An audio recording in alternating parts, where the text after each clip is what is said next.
भजन Lal ji, news 18 India के diamond state summit Rajasthan में आपका बहुत बहुत स्वागत। बिल्कुल बहुत बहुत धन्यवाद। जी। देश का सबसे बड़ा राज्य, 850 किलोमीटर। अगर आप उत्तर से दक्षिण की तरफ आए, पूर्व से पश्चिम की तरफ जाएं तो 830 किलोमीटर, 10% हिस्सा भारत का क्षेत्रफल के हिसाब से अगर हम इसको देखें, सबसे बड़ा राज्य।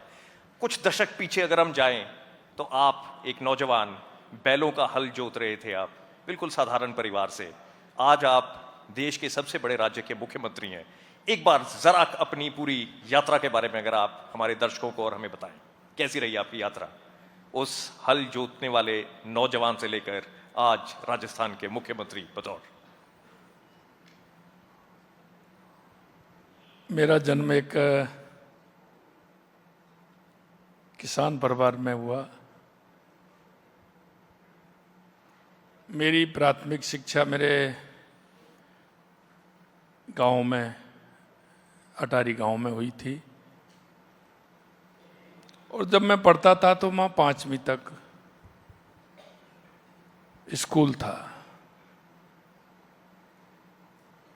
उसके बाद मैं पड़ोस में मेरा एक गांव था बछामदी, जहाँ मैंने 6वीं क्लास में एडमिशन लिया।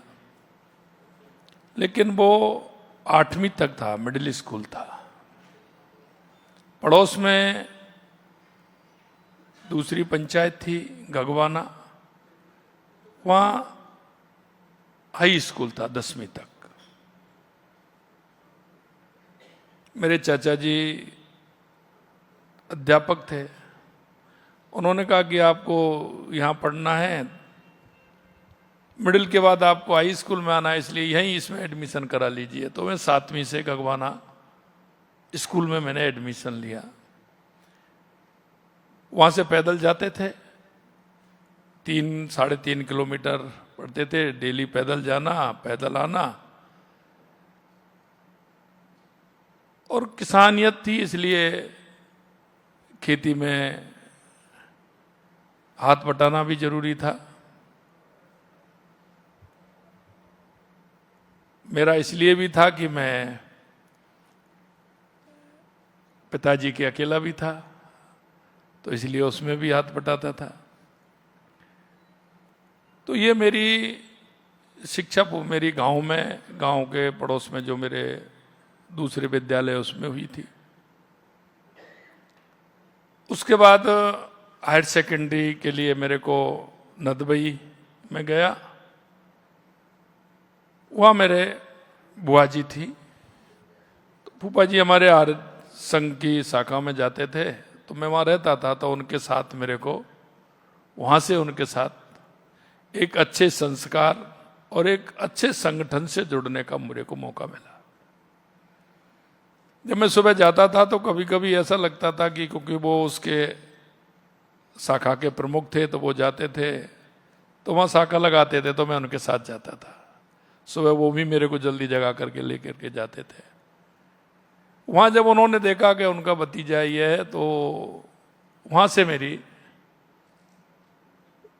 एबीपी की यात्रा मेरी प्रारंभ हुई। और जब मैं कॉलेज में गया तो मैं विद्यार्थी परिषद से जुड़ा, और मैं वहाँ इकाई प्रमुख के रूप में मैंने काम किया, कॉलेज प्रमुख के रूप में काम किया, से जिला प्रमुख के रूप में काम किया। और मैं एक अच्छे संगठन से उसमें जुड़ा, और उसके संस्कार, उसके विचार निश्चित रूप से मेरे लिए आज भी मेरे जीवन में बहुत उपयोगी है।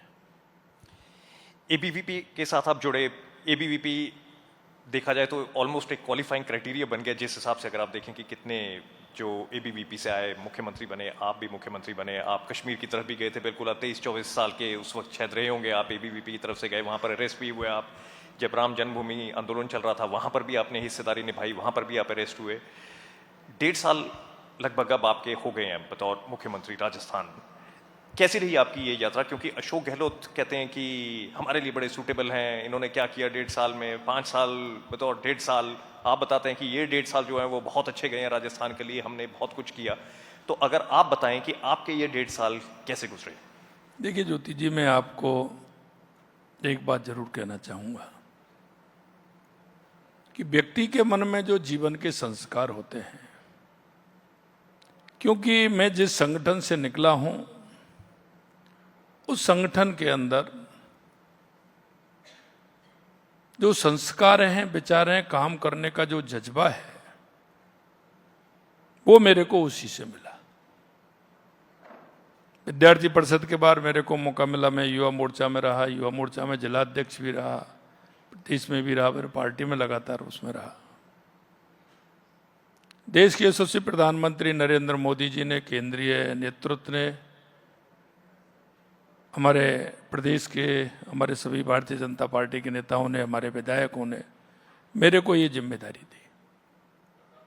मैं कह सकता हूं कि 1.5 साल में जब मैं आया था तो मैंने देखा कि राजस्थान में क्या आवश्यकता है, और उन आवश्यकताओं को देखते हुए हमने एक रोड मैप तैयार किया और उस रोड मैप के अंदर हम आज काम कर रहे हैं।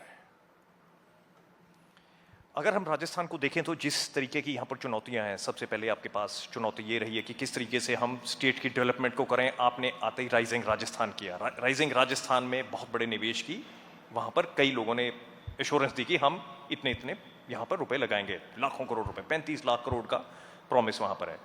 लगभग 6-7 महीने हो गए हैं इसको, और इसके बारे में एक चीज़ जो बार बार कही जा रही है कि आप इसकी मॉनिटरिंग बड़े डिटेल में कर रहे हैं कि मैंने इसको हर महीने देखना है कि क्या ये सिर्फ कागजों पे ये पैसे आने वाले हैं या असल में राजस्थान में पैसे अंदर आएंगे, क्या ये निवेश वाकई आएगा। क्योंकि जिस संख्या की हम बात कर रहे हैं 35 लाख करोड़, उसमें राजस्थान के जिसको कहते हैं पूरा चेहरा ही बदल जाएगा। तो अगर हम पिछले 7 महीने की बात करें तो कैसे निवेश आ रहा है, उसकी मॉनिटरिंग कैसे चल रही है, कहाँ पर वो पैसा आपको लग रहा है कि लग रहा है, और राजस्थान में किस तरीके से परिवर्तन आ रहा है। देखिए, जैसा मैंने आपको बताया कि हम राजस्थान में आए तो राजस्थान का एक रोड मैप हमने तैयार किया। उस रोड मैप में जो आवश्यकताएं थी, क्यों राजस्थान देश का सबसे बड़ा प्रदेश है और आज भी मैं कह सकता हूं कि राजस्थान में काम करने के लिए बड़ी बहुत आवश्यकता है, और उसे देखते हुए हमने एक रोड मैप तैयार किया जिसमें सबसे पहले हमने पानी की बात रखी, बिजली की बात रखी, युवा, महिला, किसान, मजदूर की बात हमने रखी। और ये राइजिंग राजस्थान पहली साल में कई लोगों ने मेरे से कहा, मेरे अधिकारियों की जब मैंने मीटिंग ली, उन्होंने कहा कि साहब पहली साल में करेंगे तो इसके इम्पैक्ट क्या आएंगे। मैंने कहा मैं पहली साल में ही करूंगा। देश के यशस्वी प्रधानमंत्री नरेंद्र मोदी जी जिस तरह का विजन है, क्योंकि जो लोग लास्ट में करते हैं वो सिर्फ दिखाने के लिए करते हैं। हमने राइजिंग राजस्थान किया है राजस्थान को अग्रणी प्रदेश बनाने के लिए, राजस्थान को विकसित प्रदेश बनाने के लिए। और आज आप देख रहे हैं कि हमने पहली साल किया, 35 लाख करोड़ के एमओयू हमारे यहां हुए। और मैं आपको बताना चाहता हूं कि अभी हमारे 3 लाख करोड़ रुपए से ऊपर हमारे जमीन पर आ गए, और आने वाले महीने में इतने ही करोड़ रुपए के और जमीन पर आ जाएंगे। ये हमारी इसकी सफलता है। भजनलाल जी, जब भी हम राजस्थान की बात करते हैं तो राजस्थान सबके जहन में आता है कि रेगिस्तान, कि यहाँ पर सूखा होगा, रेत होगी, बालू होगा। आज राजस्थान हरा है। अगर आप अरावली की जो पूरी अगर आप रेंज देखें तो इस तरफ काफ़ी हरा भरा है, दूसरी तरफ बाड़मेर, जैसलमेर अगर आप देखें वहाँ पानी की ज़रूर किल्लत है, सीकर, झुंझुनू, यहाँ पर सब जगह पर पानी की बहुत किल्लत है। लेकिन आपने एक पूरा अपने ऊपर ये एक चैलेंज लिया हुआ है कि हमने यहाँ पर पानी पहुँचाना है, चाहे वो यमुना जी का पानी हो, किस तरीके से यहाँ पर पानी पहुँचाया जाएगा, राजस्थान को रेगिस्तान से किस तरीके से अलग करके और हरियाली की तरफ लेकर जाया जाएगा। इसके ऊपर क्या क्या चीज़ें आपने की हैं जिससे ये चीज़ हो सकती है। देखिए ज्योति जी, जब हमने मंत्रिमंडल के साथियों ने और हमारे सभी लोगों ने बैठ करके जब हमारी राजस्थान की विकसित राजस्थान की योजना बनाई थी तो उसमें पानी सबसे महत्वपूर्ण था। और मैं कह सकता हूं कि राजस्थान की जमीन को अगर पानी मिल जाता है तो निश्चित रूप से राजस्थान की जमीन सोना उगलने का काम करेगी। और इसीलिए हमने काम किया इसमें। और माननीय प्रधानमंत्री जी के नेतृत्व में उसी दिसंबर में हमारी सरकार बनी थी। जनवरी के महीने में ही हमारा ईआरसीपी को लेकर के, रामजल सेतु को लेकर के हमारी योजना बनी, उसका एमओयू हुआ। और आज मैं कह सकता हूं हमारी जो ईआरसीपी रामजल सेतु है उसके 17 जिले हमारे आते हैं, और उसमें 17 दिसंबर 24 को देश के यशस्वी प्रधानमंत्री नरेंद्र मोदी जी ने उस ईआरसीपी रामजल सेतु का शिलान्यास भी कर दिया, जो उसमें आज काम भी प्रगति से हो रहा है। यही नहीं, हमने जब योजना बनाते वक्त ये देखा कि हमारे पूरे राजस्थान को कैसे लाभ हो सकता है, तो हमारी ईआरसीपी, दूसरी हमारी जो कांग्रेस के लोग कई दशकों से आते थे और उसके नाम पर वोट मांगते थे कि हम शेखावाटी को यमुना का पानी देंगे, वो कुछ नहीं कर पाए। लेकिन हमने यमुना पानी के लिए भी एमओयू किया और उसकी हमारी डीपीआर भी बन रही है, उसके लिए टास्क फोर्स भी गठित कर दिया, तो उसके लिए भी पानी आएगा। इसके अलावा मैं पूरे राजस्थान की बात करना चाहता हूं।